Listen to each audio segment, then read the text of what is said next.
What if everything you ever believed, your senses, your memories, even your body, was all an illusion?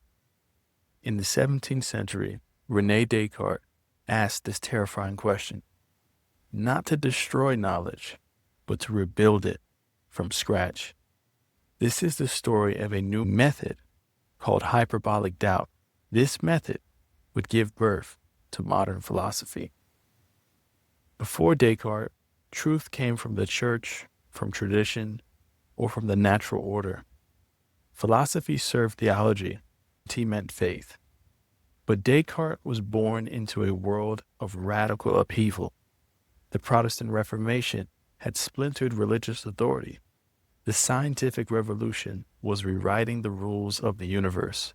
Copernicus moved the earth, Galileo proved it, and Newton would shortly give us laws of motion which potentially would negate the very possibility of freedom.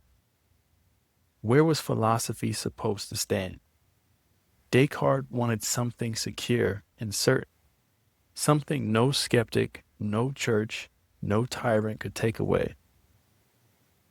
In order to get that certainty, Descartes must do the thing which is the least intuitive and often the most uncomfortable. He must doubt everything that he has taken as true.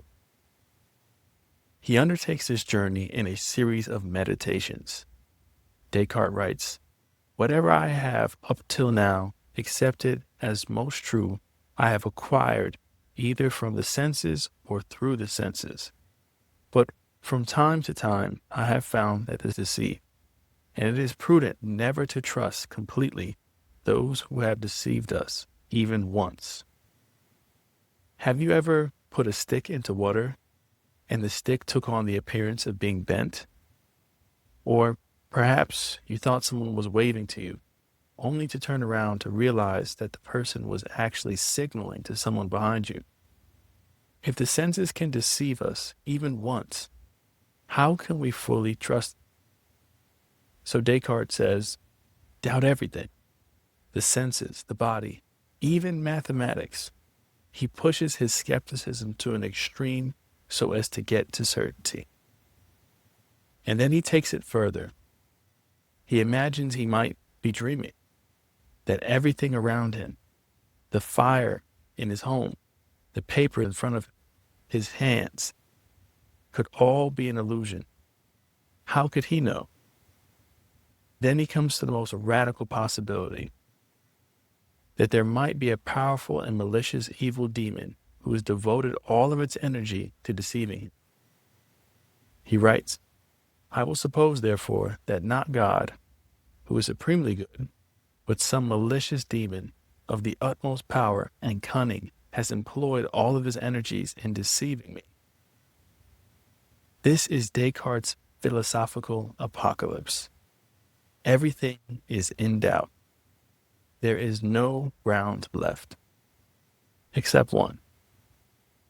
In the silence of this collapse, something strange happens. Descartes realizes, even if he doubts everything, he cannot doubt the fact that he is the one who is doubting. And doubting is a form of thinking. So whatever he is, and whatever might be happening, there must be a thinker. Cogito ergo sum. I think, therefore I am. It's not a logical deduction. It's a direct realization.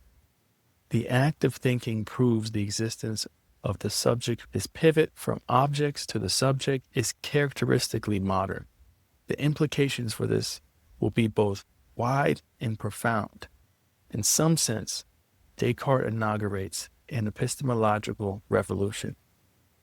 Even if the body is an illusion, even if the world is fake, there is still a self that thinks, and that's where certainty begins. From this certain truth, Descartes builds or rebuilds philosophy. He tries to prove that God exists, and that God, being good, wouldn't allow him to be systematically deceived.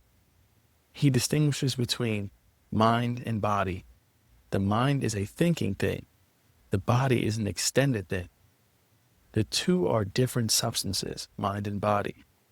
And this is where the term of dualism arises.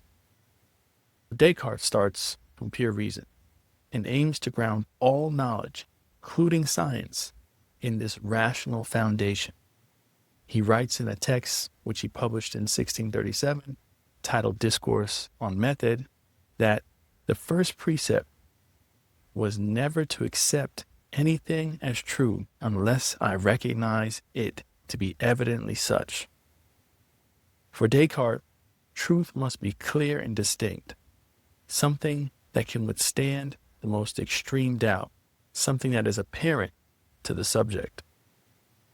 In doing all of this, Descartes doesn't just invent a method, he invents a new way of being human.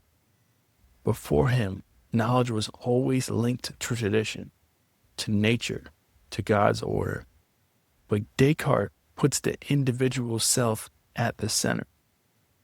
The thinking subject becomes the new ground of knowledge, of morality, of science.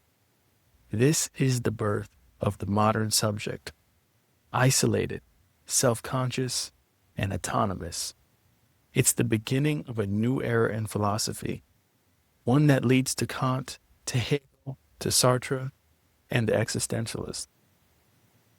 Even Kant, more than a century later, would say, I had to deny knowledge in order to make room for faith. Kant begins where Descartes left off, with the limits of reason and the structure of the subject. Descartes' legacy is complicated. He gave us a method of reason, but also the anxiety of radical doubt. He gave us the idea of a free thinking self, but also the alienation that comes with such isolation.